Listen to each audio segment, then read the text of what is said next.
जी अस्सलाम वालेकुम। आज हमारी basic computer course Microsoft word की 8वीं क्लास है। इसको शुरू कर देते हैं। हमने 7वीं क्लास में इनसेट में जो शेप्स आती हैं उनके अंदर टेक्स्ट फिल करके टेक्स्ट ऐड करके तो उनको हमने एडजस्ट करने के बारे में सीखा था। ठीक है, आज इससे आगे जो ऑप्शन आ रहा है आइकन्स, इनके हवाले से जो 2-3 ऑप्शन रह रहे इलस्ट्रेशन के अंदर, तो उसको हम डिस्कस करने की कोशिश करेंगे, सीखने की कोशिश करेंगे। ठीक है, तो बेसिकली ये जो आइकन्स का ऑप्शन है ये इंटरनेट पे वर्क करता है। आइकन्स और ऑनलाइन पिक्चर्स और उसके बाद आइकन्स 3D मॉडल्स, ये ऑनलाइन इंटरनेट पे काम करते हैं। इंटरनेट नहीं होगा तो ये आपके नहीं चलेंगे। 3D मॉडल्स आप फाइल के ज़रिए भी ऐड कर सकते हैं अगर आपके कंप्यूटर में डाउनलोडेड हैं। आइकन्स भी अगर आपने डाउनलोड करके रखे हुए हैं तो वो भी आप ऐड कर सकते हैं। अच्छा, इनका इस्तेमाल क्यों करते हैं? ये इनका इस्तेमाल आपने देखा होगा बहुत सारे पोस्टर में या जो भी ब्रशर वगैरह या जो भी बनते हैं, पेनाफ्लेक्स, उनमें हम नाम लिखते हैं बंदे का, नाम के साथ उसका फ़ोन नंबर होता है, उसकी लोकेशन होती है। उस फ़ोन नंबर और लोकेशन को इस तरह करने के बजाय मैं इधर इसको थोड़ा सा साइज़ बड़ा कर देता हूँ। ठीक है, ये फ़ोन और आगे उसका नंबर लिखने के बजाय उसके बाद लोकेशन आगे लिखने के बजाय हम इन आइकन्स का इस्तेमाल करते हैं, जिससे उस पोस्टर में एक अलग सी आई कैचिंग चीज़ बन जाती है, यानी जिसमें वो इसमें एक अलग सी अट्रैक्शन बन जाती है।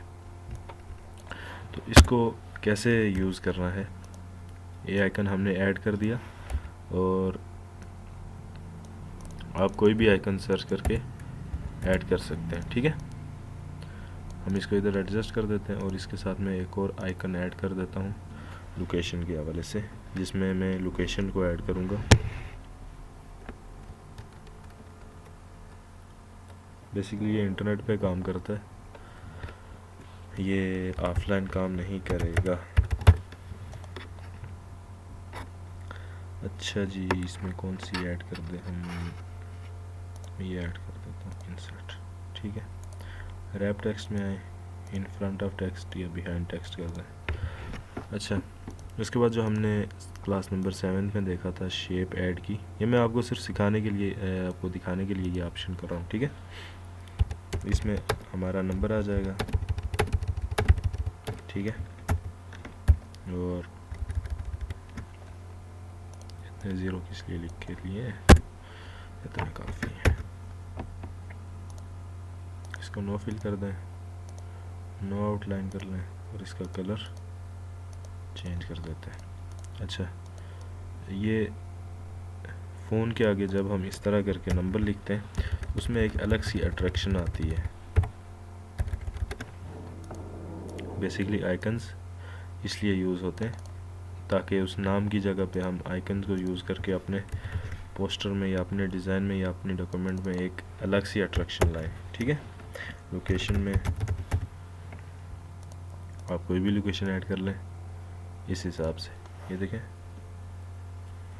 जो आइकन का ऑप्शन है, आइकन से आप इस तरह के आइकन्स ऐड करके उनके आगे डिटेल लिख सकते हैं।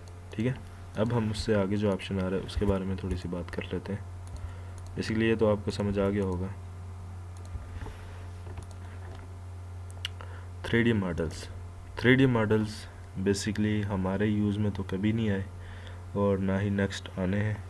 मैं ऐसे ही आपको ये चेक करवा देता हूँ, अगर अपनी खुशी से आप इनको ऐड करना चाहें तो ऐड कर सकते हैं इनको, इसमें कोई ज़्यादा साइंस वाली बात नहीं है। ये देखें, ये 3D मॉडल इस तरह अपनी मर्ज़ी से जिधर भी आप इनको रोटेट करना चाहें ये उस तरफ रोटेट होते हैं। ठीक है, क्योंकि 3D है। बेसिकली हमारे काम में तो ये यूज़ इतने होते नहीं हैं। पहले हम बेसिक चीज़ें देख लें, तो नेक्स्ट जब इनके बारे में डिस्कस करेंगे फाइनल पे, प्रोफेशनल वे पे जाके, फिर मैं आपको इनके बारे में समझाऊंगा। ठीक है, कि हम इनको किधर किधर यूज़ कर सकते हैं। उसके बाद हमारे पास ऑप्शन आ जाता है स्मार्ट आर्ट। स्मार्ट आर्ट क्या चीज़ है? जैसे आपने देखा होगा कि एक लफ्ज़ लिखा होता है, कोई भी हेडिंग होती है, उसके आगे 2-3 आगे डब्बे खाने से बने होते हैं और उनमें नाम लिखा होता है उस चीज़ का, ठीक है, आगे डेफिनेशन वगैरह लिखी होती है।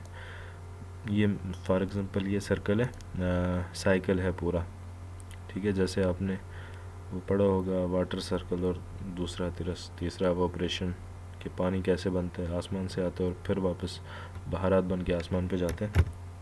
तो ये जो स्मार्ट आर्ट है ये इसलिए यूज़ होते हैं, ठीक है। ये आपको जिस हिसाब से चाहिए आप उसमें उस हिसाब से हेडिंग दें और इसको ऐड करें अपने हिसाब से, जिस चीज़ के लिए आपको चाहिए उसकी हेडिंग दें। इसमें काफ़ी टेम्पलेट्स पड़े हुए ऑलरेडी हैं, ठीक है।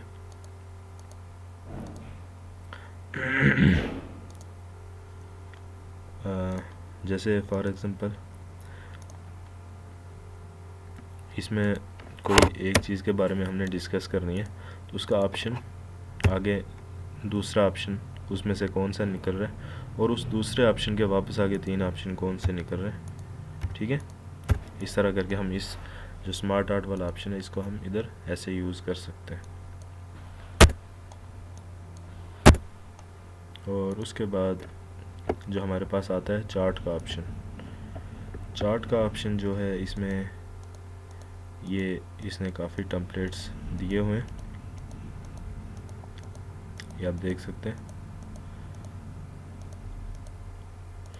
जैसे वो एक कोरोना में जो, या उसके बाद अर्तगरुल ड्रामा जो था उसकी सीरीज़ किन मुल्कों में ज़्यादा देखी गई, उस हवाले से जो उन्होंने वर्किंग की थी चार्ट्स के ज़रिए, ठीक है। इसमें जो ही आप चार्ट्स पे वर्किंग करेंगे तो ये एक्सेल शीट की तरह इधर खुल जाएगा, ठीक है। आप जो भी चीज़ आप जिस हिसाब से इसको रखना चाह रहे हैं वो नंबरिंग दें, ठीक है। फॉर एग्ज़ाम्पल हमने ब्लू लाइन पे काम करना है, ठीक है। ये जो कैटेगरी 1 इसका नाम हम दे देते हैं कि जो वो ड्रामा था पाकिस्तान में देखा गया है, ठीक है। फॉर एग्ज़ाम्पल ये पाकिस्तान में ड्रामा देखा गया अर्तगरल, और ये इसकी जो सीरीज़ है ये हमने ऐड करनी है कि बेसिकली ये फॉर एग्ज़ाम्पल जो है ड्रामे पे नहीं सही बैठ रही। अब बस इसको अपने हिसाब से एडजस्ट कर सकते हैं चार्ट्स बनाने में कि कौन से मुल्क में बारिशें ज़्यादा हो रही हैं, कौन से में बारिशें कम हो रही हैं, ये आप इस हिसाब से एडजस्ट कर सकते हैं। मैं इसको थोड़ा सा जूम भी कर देता हूँ।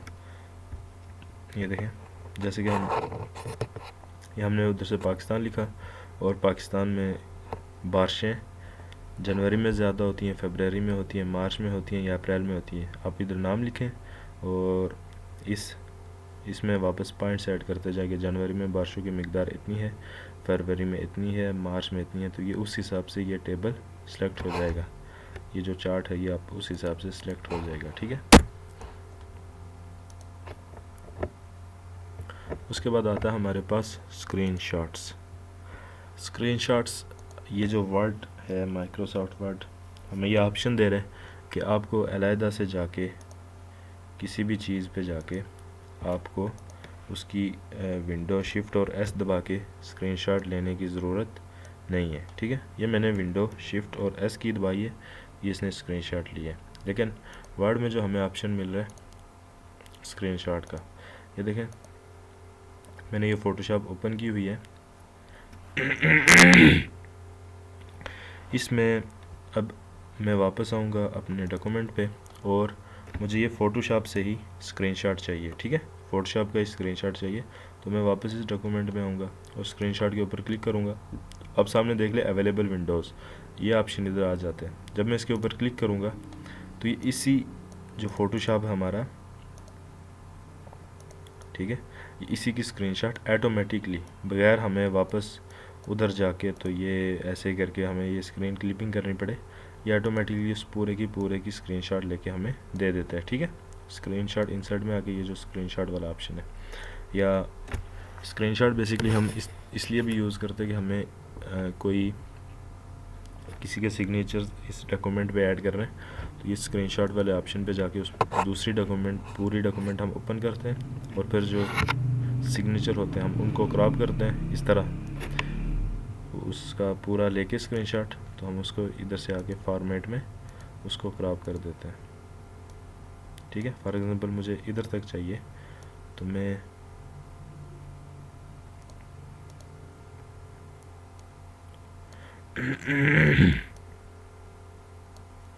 जिधर तक भी चाहिए मैं उसको अपने हिसाब से एडजस्ट कर लूँगा। ठीक है, बेसिकली मेरा मकसद आपको स्क्रीनशॉट का ऑप्शन समझाना है। और अगर मैं चाह रहा हूँ कि मैं मैनुअली स्क्रीन क्लिपिंग करूँगा जो डायरेक्टली वर्ड के अंदर आए, मैं इसके ऊपर क्लिक करूँगा और ये जो दूसरी विंडो खुली होगी ये ऑटोमेटिकली उसके ऊपर चला जाएगा, और मुझे इधर से जो भी साइज़ चाहिए, जितनी मुझे वो पिक्चर चाहिए, मैं उसको यूँ करके छोड़ दूँगा, उसको सेलेक्ट करके मैं छोड़ दूँगा, तो ये ऑटोमेटिकली उसको क्रॉप करके उसी डॉक्यूमेंट के अंदर ऑटोमेटिकली लेके आ जाएगा। ठीक है, आई होप कि ये आपको समझ आ गया होगा। इंसर्ट वाला ऑप्शन जो इलस्ट्रेशन वाला है, मेरे ख्याल में ये आपका पूरा का पूरा कवर हो चुका है, ये आपको समझ भी आ गया होगा। तो इसमें अगर आपको कोई चीज़ समझ नहीं आ रही या परफॉर्म नहीं हो रही या उसके बारे में कोई भी सवाल है, तो आप प्राइवेटली मुझे डायरेक्ट व्हाट्सएप के ऊपर सवाल कर सकते हैं या ग्रुप में भी आप सवाल पूछ सकते हैं। तो इंशाल्लाह मैं पूरी कोशिश करूँगा कि जल्द से जल्द आपको उस सवाल का जवाब दूँ। ठीक है, बहुत शुक्रिया।